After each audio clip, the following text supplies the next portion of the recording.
8 नवंबर 2024 झारखंड की ये सच्ची और दिल दहला देने वाली घटना आपके रोंगटे खड़े कर देगी।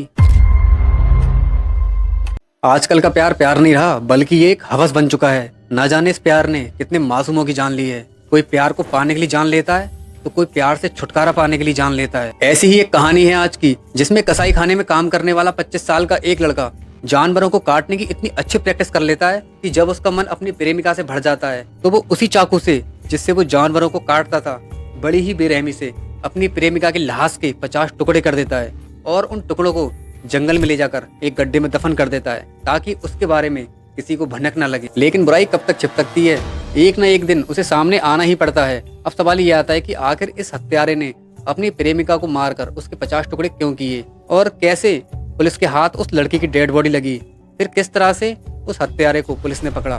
तो चलिए इस कहानी को डिटेल में जानते हैं कि आखिर इसमें हुआ क्या था। वीडियो को पूरा जरूर देखना क्योंकि इस केस से आपको बहुत कुछ सीखने को मिलने वाला है और वो हर लड़की, वो हर बहन इस वीडियो को जरूर देखे जो किसी न किसी से प्यार करती है। क्योंकि अगर आप इस वक्त किसी के अंधे प्यार में पड़े हुए हो ना, तो शायद आपके साथ भी इस तरह का कोई अंजाम हो सकता है जो इस लड़की के साथ हुआ था। गाइस, मैं इस तरह के केसेस इसलिए कवर करता हूँ ताकि अपने छोटे बड़े भाई बहनों को ऐसे केसेस से कुछ ना कुछ सिखा सकूं कि उन्हें किस तरह से अपनी लाइफ में हमेशा ऐसी चीजों से बचकर रहना है और किसी पर भी आंखें बंद करके भरोसा नहीं करना है। इसलिए अगर आप में से किसी ने भी इस चैनल को सब्सक्राइब नहीं किया है तो प्लीज इस तरह के रियल क्राइम स्टोरीज देखने के लिए चैनल सब्सक्राइब कर लेना।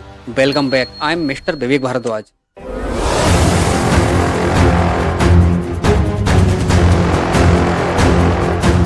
ये इंसिडेंट झारखंड के खूंटी डिस्ट्रिक्ट के जुड़ियागढ़ थाने के अंतर्गत आने वाले जोड़दाग गांव का है, जहां पर 24 नवंबर की शाम को एक आवारा कुत्ता अपने मुंह में एक इंसानी हाथ और कुछ मांस के टुकड़े लेकर इस गांव में घुसता है और इस कुत्ते के पीछे कुछ और भी कुत्ते लगे हुए थे जो इसका पीछा कर रहे थे। जैसे ही गांव वालों की नजर इस कुत्ते पर पड़ती है तो सभी के सभी हैरान हो जाते हैं कि आखिर ये कुत्ता इस इंसानी हाथ को कहां से लेकर आया है। इस हाथ को देखकर लग रहा था कि ये हाथ जरूर किसी महिला का या फिर लड़की का हो सकता है। इमीडिएटली गांव वाले पुलिस को इन्फॉर्म कर देते हैं और पुलिस मौके पर पहुंच जाती है और इस कुत्ते से हाथ को छुड़ा लिया जाता है। अब जाहिर सी बात है कि ये कुत्ता यहीं आसपास से इस कटे हुए हाथ को लेकर आया होगा। जब हाथ है तो बाकी की बॉडी भी यहीं पर कहीं आसपास होगी। पुलिस बिना देर किए बाकी की बॉडी को रिसर्च करने में लग जाती है और इधर पुलिस डॉग्स को लाकर जंगल में छोड़ दिया जाता है। फिर पुलिस डॉग्स के साथ काफी देर तक रिसर्च करती रहती है। अब एकदम से डॉग्स कहीं से स्मेल आती है और वो उस स्मेल को लेते हुए डेड बॉडी के पास पहुंच जाते हैं। जब पुलिस इन डॉग्स को फॉलो करती हुई उस जगह पर पहुंचती है जहां पर ये डेड बॉडी पड़ी हुई थी तो पुलिस वाले भी हैरान हो जाते हैं क्योंकि वहां पर किसी इंसानी डेड बॉडी के काफी सारे टुकड़े जगह जगह पर बिखरे हुए पड़े थे और वहीं पर पास में एक गड्ढा था जिसे देखकर लग रहा था कि कुत्तों ने इसी गड्ढे से इस डेड बॉडी के टुकड़ों को निकालकर जगह जगह पर खींचकर डाल दिया है। अब उन टुकड़ों को देखकर साफ साफ जाहिर हो रहा था कि ये किसी लड़की की या फिर किसी महिला की डेड बॉडी है और इसकी हत्या लगभग 10 से 15 दिन पहले की गई है। जब इन टुकड़ों को इकट्ठा करके गिना जाता है तो इनकी संख्या 50 से 60 के बीच निकलती है। फिर पुलिस इन टुकड़ों को वहां से उठाकर पोस्टमार्टम के लिए भेज देती है और इसी गड्ढे के पास से एक रेड कलर का बैग भी मिलता है जिसमें 23 से 24 साल की लड़की का आधार कार्ड था जिसका नाम दिव्या होता है और ये तमिलनाडु की रहने वाली होती है। जब इस आधार कार्ड पर लिखे एड्रेस पर पुलिस कांटेक्ट करती है तो पता लगता है कि इस लड़की की फैमिली में केवल इसकी माँ ही है। जब इसकी माँ से बात होती है तो पुलिस इसकी माँ को झारखंड बुला लेती है। जब इसकी माँ झारखंड पहुंचती है फिर उसे इस डेड बॉडी के जब टुकड़े दिखाए जाते हैं तो ये उसे पहचान लेती है कि ये तो मेरी बेटी है दिव्या और कहती है कि ये तो एक नरेश नाम के लड़के के साथ तमिलनाडु में रूम लेकर रह रही थी और जब 8 नवंबर को इससे मेरी बात हुई थी तो ये बता रही थी कि मैं नरेश के साथ उसके घर झारखंड जा रही हूँ और वहाँ जाकर उसके साथ शादी करूंगी और अब मैं उसी के घर पर जाकर रहूंगी। उसी दिन से इसका फ़ोन बंद हो गया और रोजाना जब मैं इसके नंबर पर कॉल करती थी तो इसका फ़ोन बंद आता था। मैंने इसकी कंप्लेन कहीं पर इसलिए नहीं की क्योंकि ये अपनी राजी से इस लड़के के साथ रह रही थी और इसी के साथ शादी करना चाह रही थी और इसके साथ काफ़ी ज़्यादा खुश थी, जिस वजह से मैंने ये सोचा शायद जब ये खुश है तो क्यों इसकी लाइफ में मैं दखल दूं। इसलिए मैंने पुलिस के पास जाकर ना तो इसकी मिसिंग की रिपोर्ट लिखवाई और ना ही इसे ढूंढा।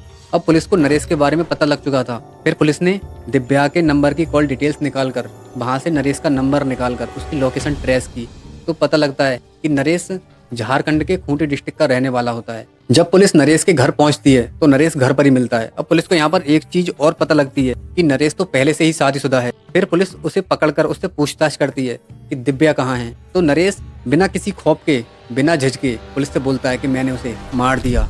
पुलिस उसे गिरफ्तार करके थाने ले आती है। अब उसने अपना गुनाह तो कबूल कर लिया था बट पुलिस उससे कहती है कि आखिर तुमने दिव्या को मार कर उसके इतने टुकड़े क्यों किए? तुम तो उससे बहुत प्यार करते थे ना, आखिर तुमने उसकी जान क्यों ली? जरा हमें पूरी कहानी बताओ कि आखिर बात क्या हुई थी। नरेश बताता है कि मैं कुछ साल पहले झारखंड से तमिलनाडु गया था काम की तलाश में, और वहां जाकर मैंने मुर्गे की मीट की दुकान पर काम करना शुरू कर दिया था। उसी वक्त मेरी मुलाकात दिव्या से होती है और ये हमारी मुलाकात एकदम से प्यार में बदल गई और हम दोनों एक दूसरे से प्यार करने लगे। ये प्यार इस हद तक पहुंच चुका था कि दिव्या अपनी माँ को छोड़कर नरेश के साथ रूम लेकर लिविंग रिलेशन में रहने लगी थी। अब दोनों काफी ज्यादा खुश थे और दिव्या उधर सपने देख रही थी कि एक दिन मेरी शादी नरेश के साथ होगी और मेरी मैरिड लाइफ काफी ज्यादा अच्छी होगी।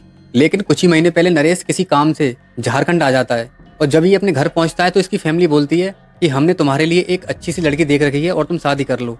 जब इसे वो लड़की दिखाई जाती है तो ये उस लड़की को देखकर पसंद कर लेता है और शादी के लिए हाँ बोल देता है। फिर एकदम से इसकी शादी हो जाती है और ये अपनी वाइफ के साथ घर पर ही रहना शुरू कर देता है। अब काफी दिनों तक ये अपनी वाइफ के साथ मजे लेता है और उधर दिव्या इसके लिए काफी ज्यादा परेशान हो रही होती है। इसके पास रोज फोन करती थी कि तुम कब आ रहे हो। फिर ये उससे बोलता था कि मुझे घर पर काफी अर्जेंट काम है, मैं काम खत्म करने के बाद कुछ ही महीनों में तुम्हारे पास आ जाऊंगा। कुछ समय बाद जब इसे पैसों की कमी महसूस होने लगती है फिर ये अपनी फैमिली से कहता है कि मैं तमिलनाडु जा रहा हूँ पैसे कमाने के लिए और मैं आ जाऊंगा। फिर इसकी फैमिली बोलती है कि तुम अकेले क्यों जा रहे हो, अपनी वाइफ को अपने साथ ले जाओ ना।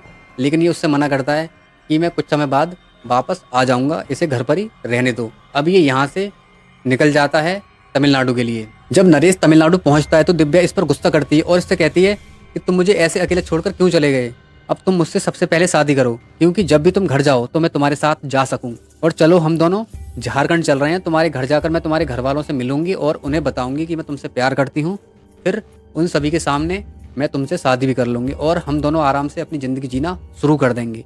जब नरेश इस बात को सुनता है तो उसके दिमाग में टेंशन आ जाती है क्योंकि उसकी शादी ऑलरेडी ही हो चुकी थी। अब वो किस मुंह से कहे कि मैंने शादी कर ली है, और इधर उसकी बीवी घर पर थी और इधर ये दिव्या इस पर शादी का प्रेशर बना रही थी, जिस वजह से ये काफी टेंशन में आ गया और सोचने लगा कि कैसे मैं इस दिव्या से अपना पीछा छुड़ाऊं। अब इसके दिमाग में काफी ऐसे केसेस आते हैं जैसे कि श्रद्धा मर्डर केस हुआ और महालक्ष्मी मर्डर केस जो अभी हुआ था तमिलनाडु में। ऐसे केसेस आते हैं कि कुछ लड़कों ने अपनी ही गर्लफ्रेंड को मारकर उनके टुकड़े करके जगह जगह पर फेंक दिए थे और किसी को पता नहीं लगा।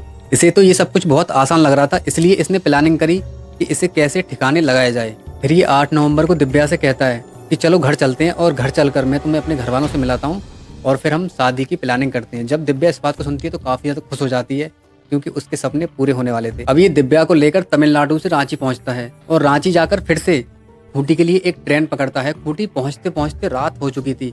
अभी ये खूंटी उतरकर दिव्या को सुनसान इलाके में ले जाता है। जब दिव्या इससे पूछती है कि तुम ये जंगल में कहाँ जा रहे हो, यहाँ पर तो कोई भी घर नहीं है। फिर ये उससे कहता है कि मुझे तुमसे प्यार करने का काफी मन कर रहा है, इसलिए हम यहाँ पर थोड़ी देर रुकेंगे फिर घर को निकल लेंगे। अब दिव्या भी इससे किसी बात को मना नहीं करती है और इसके साथ जंगल में चली जाती है। फिर ये उसके साथ कुछ देर तक शारीरिक संबंध बनाता है और फिर मौका देखते ही उसी के दुपट्टे से गला घोटकर उसकी जान ले लेता है और उसे मारने के बाद उसकी डेड बॉडी के छोटे छोटे टुकड़े करके एक गड्ढे में दफन करके चुपचाप वहां से चला जाता है। अब इस तरह से नरेश ने अपना पूरा गुनाह पुलिस के सामने कबूल कर लिया और पुलिस ने उसे जेल में डाल दिया। तो गाइस आपने देखा कि दिव्या को उसके प्यार की सजा किस तरह से मिली। वो शायद एक बार को भूल गई थी कि उसने एक कसाई से प्यार किया है। इसलिए हमें कभी भी ना तो अपनी फैमिली के खिलाफ जाकर शादी करनी चाहिए और ना ही किसी के अंधे प्यार में पड़ना चाहिए। चीजें एक लिमिट तक सही रहती हैं, अगर लिमिट से बाहर गई ना सोचो तुम खत्म हो। क्योंकि आजकल के लोग बस अपनी हवस मिटाने के लिए लड़कियों को अपना शिकार बनाते हैं और जब एक बार उसके साथ फिजिकल हो जाते हैं और जब उससे मन भर जाता है फिर वो उसे छोड़ने की सोचते हैं। बट लड़की जब तक उनके साथ शादी रचाने के सपने देख चुकी होती है और जब वो शादी का प्रेशर डालती है तो उसे जान से ही मार देते हैं। ये है आजकल का प्यार। इसलिए गाइस इन सब चीजों से प्लीज बचकर ही रहना। गाइस इस केस को लेकर आपकी कोई भी राय हो तो कमेंट बॉक्स में जरूर देना और आप ये वीडियो कहाँ से देख रहे हो एंड आपका नाम क्या है ये भी कमेंट बॉक्स में जरूर लिखना। मैं देखने की पूरी कोशिश करूंगा और अगर आपको वीडियो पसंद आई हो तो प्लीज एक लाइक कर देना और इसी तरह की रियल क्राइम स्टोरीज देखने के लिए प्लीज चैनल सब्सक्राइब कर लेना। चलिए मिलते हैं नेक्स्ट वीडियो में। जय हिंद, जय भारत, वंदे मातरम। Thank you.